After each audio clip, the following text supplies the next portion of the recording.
नमस्कार, स्वागत है आपका। आप देख रहे हैं डीडी बिहार के प्रादेशिक समाचार एकांश के विशेष जीवंत कार्यक्रम सामयिक चर्चा।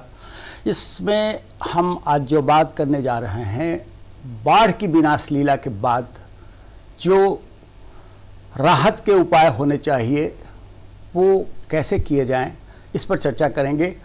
और इस पर चर्चा के लिए हमारे साथ खास मेहमान मौजूद हैं। पटना के civil surgeon doctor Mithileshwar Kumar, आपका स्वागत है बहुत इस कार्यक्रम में। नमस्कार। दर्शकों, हम इनसे जानेंगे कि बाढ़ जब भी आती है विनाश लीला छोड़ जाती है, और विनाश लीला तबाही का मंजर ऐसा होता है कि आदमी को हमेशा बचाव के उपाय करने चाहिए। इस पर चर्चा करेंगे और ये विशेष रूप से डॉक्टर साहब सिविल सर्जन जो पटना के डॉक्टर मिथिलेश्वर कुमार है, ये बताएंगे कि क्या क्या उपाय करने चाहिए बचाव के। चर्चा करेंगे, लेकिन इससे पहले हम देखते हैं इससे जुड़ी एक विशेष रिपोर्ट, और विशेष रिपोर्ट के बाद फिर इस चर्चा को हम जारी रखेंगे। आप बने रहिए हमारे साथ, देखते रहिए हमारे विशेष कार्यक्रम को, जाइएगा मत कहीं। एक विशेष रिपोर्ट के बाद फिर हम हाजिर होते हैं, आपसे बातचीत करते हैं।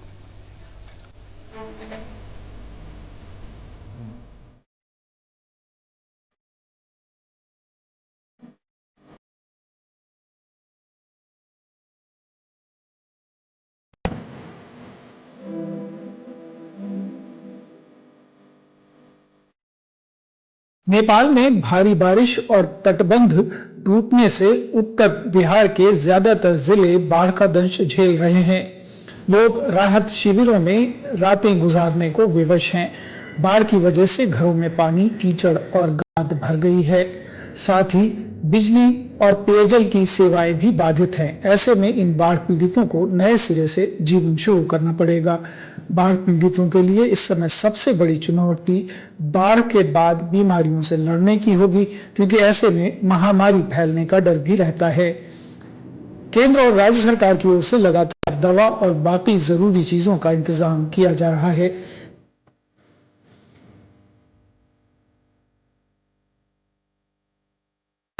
काफी एक्टिवली हर एरिया को मॉनिटर कर रहे हैं। एक भी व्यक्ति को कोई परेशानी नहीं हो, इसके लिए सब लोग जो ध्यान रख रहे हैं। एसडीआरएफ की टीम लगातार उसमें काम कर रही है, जिसमें एसडीआरएफ की भी टीम लगी हुई है।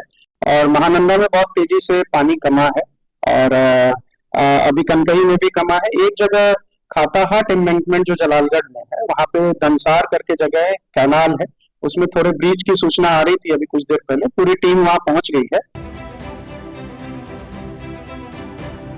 बाढ़ की विभीषिका को लेकर स्वास्थ्य विभाग पूरी तरह से अलर्ट मोड में है।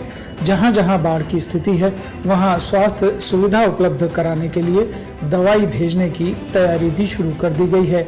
इसके साथ ही स्वास्थ्य विभाग की टीम लगातार काम कर रही है। कटिहार के प्रभारी civil surgeon doctor Jaiprakash Singh ने बताया कि चाहे जितनी भी बड़ी विभीषिका हो, दवाई की कोई कमी नहीं होने दी जाएगी।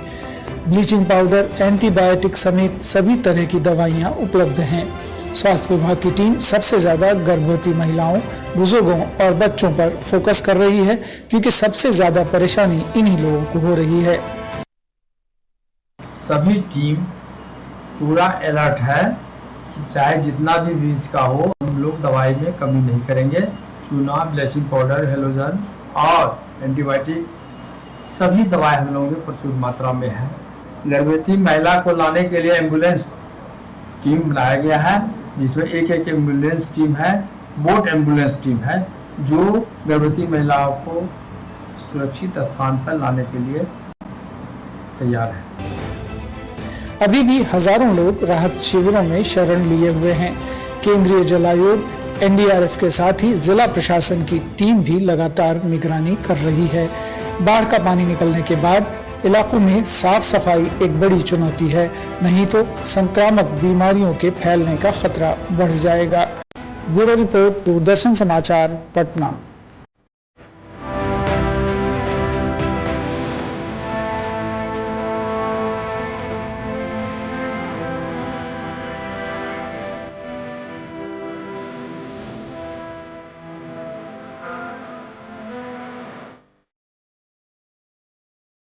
रिपोर्ट के बाद फिर से आपका स्वागत है हमारे विशेष जीवंत कार्यक्रम सामयिक चर्चा में। हम चर्चा कर रहे हैं बाढ़ उपरांत स्वास्थ्य सुरक्षा, और इसमें आपके साथ जो अपनी बातें साझा करेंगे, जो उपाय बता रहे हैं, पटना के civil surgeon doctor Mithileshwar Kumar. Doctor साहब, बाढ़ इस बार भी जो आई है बिहार में, वो लगातार जो वर्षा हो रही है नेपाल के तराई वाले इलाकों में, हर हमेशा बिहार में बाढ़ की तबाही नेपाल के पानी से ही होती है लगभग। इस बार भी वैसा ही है, लेकिन बाढ़ राहत तो सरकार काफ़ी उपाय कर चुकी है। अब बाढ़ की जैसे जैसे पानी घटेगा, बाढ़ के बाद जो बीमारियां पैदा होती हैं उससे बचाव के उपाय ज़्यादा ज़रूरी होते हैं। क्या बचाव के उपाय किए जाने चाहिए? देखिए, ऐसा है कि बाढ़ की विभीषिका अपने आप में बहुत ही भयावह होती है जी, लेकिन ये चुनौतियां पानी निकल जाने के बाद भले ही लोगों में लगता हो कि राहत मिल गई, लेकिन ऐसा नहीं है। स्वास्थ्य के दृष्टिकोण से, सामाजिक स्वास्थ्य के दृष्टिकोण से पानी निकल जाने के बाद महामारियों का खतरा इतना बढ़ता है, वो चुनौती बाढ़ के त्रासदी से ज़्यादा बड़ी हो जाती है। हाँ। और तब हम लोगों का काम वहाँ पे शुरू होता है कि हम लोग समाज को इससे बचाने के लिए क्या करते हैं। जी। स्वास्थ्य विभाग जो राज्य सरकार की है, वो इस बात के लिए दृढ़ संकल्प है कि हम लोग पूरी सुविधाएं जनमानस को देंगे, और उसके लिए बहुत सारे उपाय हैं, बहुत सारे हमारे उस नीचे के रूट के लेवल पर तंत्र बने हुए हैं जो इसका आकलन करते हैं। हाँ। होता यह है कि जब पानी निकल जाता है, उसके बाद सबसे पहला जो दिक्कत होता है कि लोगों को पीने की पानी जो होती है वह स्वच्छ मिल नहीं पाती है, क्योंकि हर जल स्रोत वो सारा इन्फेक्टेड हो जाता है। हाँ। तो वैसे में प्रचुर मात्रा में हम लोग अपने प्राथमिक स्वास्थ्य केंद्र के द्वारा, वहाँ एएनएम और आशा कार्यकर्ता भी कार्यरत हैं जो कि गांव-गांव के स्तर तक ये सुविधाएं पहुंचाते हैं। तो उन्हें क्लोरीन टैबलेट दिया जाता है, जिसका है ऐसा कि जैसे 1 लीटर पानी में क्लोरीन का टैबलेट डाला गया, तो 1 घंटे तक लगभग उसको छोड़ देना है। उससे उसको एक कंटैक्ट टाइम कहते हैं, और उसके बाद वो पीने योग्य सुरक्षित हो जाता है जी। इसके बदले चाहें तो वो 10 से 20 मिनट पानी को उबाल भी सकते हैं। अगर पानी को अच्छी तरह उबाल के ढक लें, छान लें, तो उसे 24 घंटे के अंदर उसको पी लें, तो उसमें भी दिक्कत नहीं होगी। हाँ। अगर ये सबसे पहली बात है, अगर ऐसा वो नहीं करते हैं तो डायरिया होने का, कै दस्त इत्यादि होने का ये खतरा काफ़ी बढ़ जाता है। अगर ऐसा आउटब्रेक हो ही गया तो ये आशा और एएनएम कार्यकर्ता जो हैं, उनकी ड्यूटी बनती है कि वो अविलंब प्राथमिक स्वास्थ्य केंद्र को सूचित करें कि किस एरिया में ऐसा फैला है, और उससे पूरी सुविधाएं मुहैया कराई जाती है। अब इसमें पहला आता है ओआरएस। तो प्रचुर मात्रा में हम लोगों ने ओआरएस हर प्राथमिक स्वास्थ्य केंद्र तक उपलब्ध करा दी है। ओआरएस के अलावा अब वहाँ अगर किसी को डायरिया हुआ तो दवाएं जो हैं वो प्राथमिक स्वास्थ्य केंद्र पर उपलब्ध कराई हुई हैं, वो दवाएं भी उनको मिल जाएंगी। घर पर ही बहुत सारी सुविधाएं उनको दे दी जाएंगी। लेकिन अगर स्थिति कुछ बिगड़ती है तो उन्हें वो प्राथमिक स्वास्थ्य केंद्र ले जाएंगे, और वहाँ चिकित्सक दल और बाकी से पूरी सुविधा उनको मिलेगी। इसकी पूरी तैयारी पहले ही कर ली गई है। ये तो पानी का उपयोग कैसे करें, जो बाढ़ प्रभावित क्षेत्र हैं उन इलाकों में राहत के बाद ये बचाव कार्य में काफ़ी काम आता है। जो बीमारियों से बचाव का बहुत कड़ा बहुत बेहतर उपाय है। लेकिन इसके साथ साथ आप हमारे दर्शकों को ये भी बताएं कि बीमारियां किस तरह से घर कर लेती हैं और उन बीमारियों से कैसे बचा जाना चाहिए। पहला तो वही है, जैसे फंगल इन्फेक्शन भी होगा, लेकिन सबसे पहले डायरिया का प्रकोप होता है। एक दूसरी एक बड़ी बात बीच में जो होती है कि चूंकि पानी के भराव होने से सांप काफ़ी निकलते हैं वहाँ। हाँ। तो उनके निकलने से सांप काटने वाली घटनाएं बढ़ जाती है समाज में। तो जितने भी प्राथमिक स्वास्थ्य केंद्र हैं उन्हें आदेशित है कि 50 ASVS anti snake venom serum ये पहले ही रखी जा चुकी है। हेडक्वार्टर में हम लोग अलग से रिजर्व में रखे हुए हैं, और उन्हें ये सुविधा मिलेगी अगर ऐसा हुआ तो।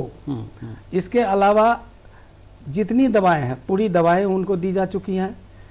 क्लोरीन टैबलेट उनके डोर स्टेप पर उनको मुहैया करा दी जाती है, और जो भी सुविधा वो चाहते हैं आशा कार्यकर्ता या एएनएम उनको जाके वहाँ उपलब्ध करा जी। जी।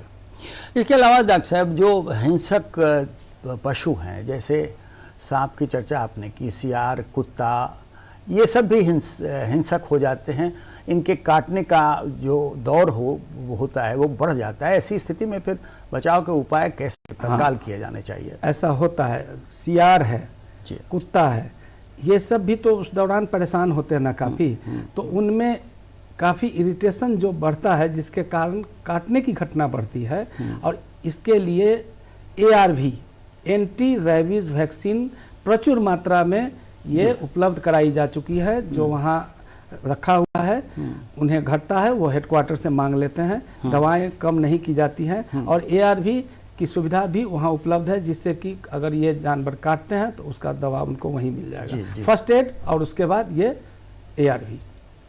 राहत शिविरों में तो बिल्कुल मुस्तैद व्यवस्था रहती है, लेकिन इसके अलावा भी कहीं चूक हो जाए, मच्छरों का प्रकोप बढ़ता है, जिन इलाकों में पानी था, पानी घटने के बाद मच्छरों का प्रकोप और दूसरे जो इस तरह से बीमारी फैलाने वाले जंतु हैं उनका प्रकोप बढ़ता है, जिससे मलेरिया, डेंगू, इन सब बुखार के खतरे बढ़ जाते हैं। तो क्या वहाँ उपाय किए जाने चाहिए?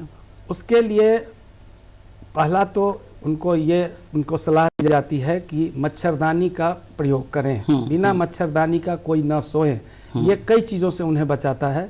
मच्छर जनित रोग जितने हैं, मलेरिया है, फाइलेरिया है, कालाजार है, इसके बाद बाकी भी जितनी भी है, अभी डेंगू देखिए हो रहा है चारों तरफ, तो ये मच्छर जनित जो रोग हैं, इससे बचाव का सबसे सटीक है कि आप मच्छरदानी में लगाएं। परंतु इसके अलावा प्रखंड स्तर से सारे एरिया में बाढ़ के पानी के निकल जाने के बाद छिड़काव किए जाते हैं। प्राथमिक स्वास्थ्य केंद्र के द्वारा भी ब्लीचिंग पाउडर का पूरे एरिया में छिड़काव कराया जाता है, DDT का भी, हाँ वो भी, और खास के ब्लीचिंग पाउडर स्वास्थ्य विभाग की तरफ से वो छिड़काव किया जाता है, क्योंकि एरिया थोड़ा सैनिटाइज रहे और इससे बीमारी फैलने में रोका जा सके। जी, बीमारी फैलने में रोका जा सके। लेकिन डॉक्टर साहब, इसके अलावा भी जो खतरे हैं वो कम नहीं होते हैं। अब इस तरह के भी खतरे उत्पन्न हो जाते हैं कि जो महिलाएं हैं, जो वृद्ध हैं या बीमार हैं, बच्चे हैं, वो उन सब को बचा पाना बड़ा जोखिम का काम होता है। उनका ध्यान कैसे रखा जाए, इस बात की भी चर्चा करें, हमारे दर्शक जानना चाहेंगे। शुरुआती दौर में ही जहां बाढ़ प्रोन एरियाज है, तो हम लोग अपने जो हमारे नीचे तक के जो तंत्र है उससे एक लाइन लिस्ट बनवा देते हैं हम लोग। जैसे गर्भवती महिलाओं की सूची बना ली जाती है, वृद्धजनों की भी, और इस तरह का कुछ भी खास सूचना कहीं का हुआ वो पहले से लाइन लिस्ट तैयार रहता है, और उन लोगों को ससमय निकाल के उचित सुविधा हेतु जो भी नज़दीक के स्वास्थ्य केंद्र है वहाँ पहुँचाने की व्यवस्था कर ली जाती है। लेकिन स्वास्थ्य केंद्र और स्वास्थ्य उपकेंद्रों में भी कई बार राहत के लिए जगह नहीं बच जाती है, वैसी स्थिति में क्या किया जाना चाहिए? प्रचुर मात्रा में एम्बुलेंस हमारे पास उपलब्ध हैं, एम्बुलेंस की कोई कमी नहीं है, हर स्वास्थ्य केंद्र पर एम्बुलेंस दिया हुआ है दवाओं के साथ, और उसके सारे टीम उसमें हैं, एमटी रहते हैं, सारा कुछ रहता है, तो वो दिक्कत नहीं है। और एम्बुलेंस की अगर आवश्यकता इसके बाद भी अगर पड़ती है तो तुरंत एम्बुलेंस हम लोग यहाँ रिजर्व में रखे होते हैं, जो एम्बुलेंस उनको भिजवा देते हैं, जो कि वहाँ से FRU फर्स्ट रेफरल यूनिट या और भी अन्य संस्थानों में आवश्यकता अनुसार उनको ऊपर की स्वास्थ्य सुविधाएं मुहैया करा दी जाती हैं। जी, गर्भवती महिलाओं का विशेष रूप से ध्यान रखा जाना चाहिए। तो उस स्थिति में अगर प्रसव की स्थिति हो और राहत कैंप में लोग हैं, परिवार उनका राहत कैंप में रह रहा है, बाढ़ से पूरा क्षेत्र कवर है, वैसी स्थिति में क्या उपाय करेंगे? शुरू में तो अस्पताल के अलावा एक जो तत्कालिक व्यवस्था के तहत हम लोग प्रखंड में, स्कूल में, इस सब में भी हम लोग व्यवस्था करते हैं, जहाँ की टीम एक कहा जाए कि एक वो टेम्परेरी हॉस्पिटल की तरह काम करता है, और वहाँ पर पूरी व्यवस्था कर दी जाती है जहाँ की उनको पूर्ण रूपेण चिकित्सीय सुविधा मिलती है। परंतु यदि प्रसव वाले मरीज को ऐसा ज़रूरत पड़ ही गया तो बाढ़ के टाइम में भी हम लोग बोट एम्बुलेंस का भी प्रयोग करते हैं। जी जी। तो उनको वहाँ से स्थानांतरित कर एम्बुलेंस के द्वारा जो निकटवर्ती सक्षम अस्पताल है वहाँ उनको प्रसव संबंधी संपूर्ण सुविधाएं मिल जाती हैं। जी। तो वैसी स्थिति में नर्सेज उपलब्ध होती हैं, आशा कार्यकर्ता ही प्रसव कराती हैं, किस तरह का वो उपाय होता है? नहीं, सामान्यतः जो प्रशिक्षित हैं, जैसे हमारी जीएनएम है, एएनएम है, वो लोग प्रशिक्षित जो होती हैं वो करती हैं, लेकिन डॉक्टरों के संरक्षण में होता है। और अगर उन्हें लगता है कि ये जैसे किसी का प्रथम प्रसव है या कुछ उसमें ऐसा कुछ लगता है, कुछ जटिलताएं उसमें आ रही हैं, तो उच्चतर जो संस्थान है उसमें उसको रेफर करने हेतु पूरी सुविधाएं होती है, जिसके लिए हम अविलंब उसको एम्बुलेंस उपलब्ध कराते हैं, जहां से उनका ये काम सुगम हो जाता है। जी जी। लेकिन नवजात शिशु जो हैं, जिनका अभी जन्म हुआ हो, वैसे अगर कोई बीमारी से ग्रसित हो जाते हैं, उनके बचाव के लिए ज़्यादा तत्परता की आवश्यकता होती है, और उसके लिए आप क्या समझते हैं, कैसे करेंगे फिर? उसके लिए सरकार की एक बहुत महत्वाकांक्षी परियोजना है जिसे एसएनसीयू कहते हैं, और एसएनसीयू पटना में हमारे गुरु गोविंद सिंह सदर अस्पताल में अभी कार्यरत है। और कम वजन के और बहुत कमज़ोर जो छोटे बच्चे पैदा लेते हैं, उनको वहाँ विशेष रूप से उनकी व्यवस्था रहती है। ऑक्सीजन से लेके हर तरह की सुविधा है। एक्सपर्ट वहाँ जो शिशु विशेषज्ञ हैं वो पदस्थापित हैं। स्पेशली ट्रेंड जीएनएम वहाँ प्रचुर मात्रा में पदस्थापित हैं। सारी दवाएं हैं, ऑक्सीजन की सुविधा है। तो एसएनसीयू में उन्हें भेज करके अंततोगत्वा बचाने का पूरा प्रयास किया जाता है, और उसका रिजल्ट आज के डेट में बहुत अच्छा आ रहा है।